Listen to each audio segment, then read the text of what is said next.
সুদীজন যে ঘোষণা দিয়েছেন আপনারা তো শুনতেছেন, সরকার বাহাদুর ঘোষণা দরকার। যদি না শোনে তো তাই দায়িত্ব তার ঘরে থাকবে, সে তার দায়িত্ব নিতে হবে।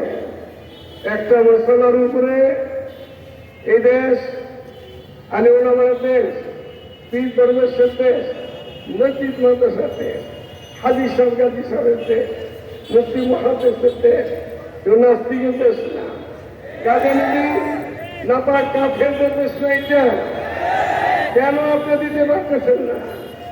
যে কোনো সাধারণ বিষয় নিয়ে গেলে বিভিন্ন বিষয়ে আপনি তার সাথে সাড়া দিতেছেন। আপনি মুসলমান যদি হয়ে থাকেন, নাম কাতি ইউনুস নামে বোঝায় মুসলমান, কোন তারিখের আগেই বোঝা যাবে আপনি কার সঙ্গে মুসলমান না কাজী নিজের তালা।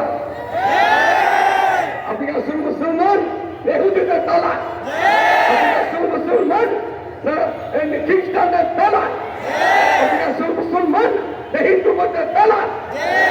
আপনি 15 তারিখ নভেম্বর আগামী শনিবারের আগে আগে উলামায়ে কেরামকে নিয়ে বসবেন, আপনার ভালো হবে, ভালো থাকবেন, ভালো হবে। না হয় তার পরিণতি যা হবে আপনার তো হবেই।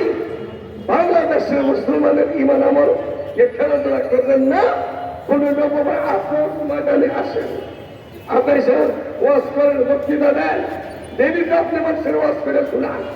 আপনি ময়দানে আসেন 15 তারিখে, না আসলে যদি না আসেন তাই আমরা বুঝবো আপনি কাটিয়ে দিতেন তালা।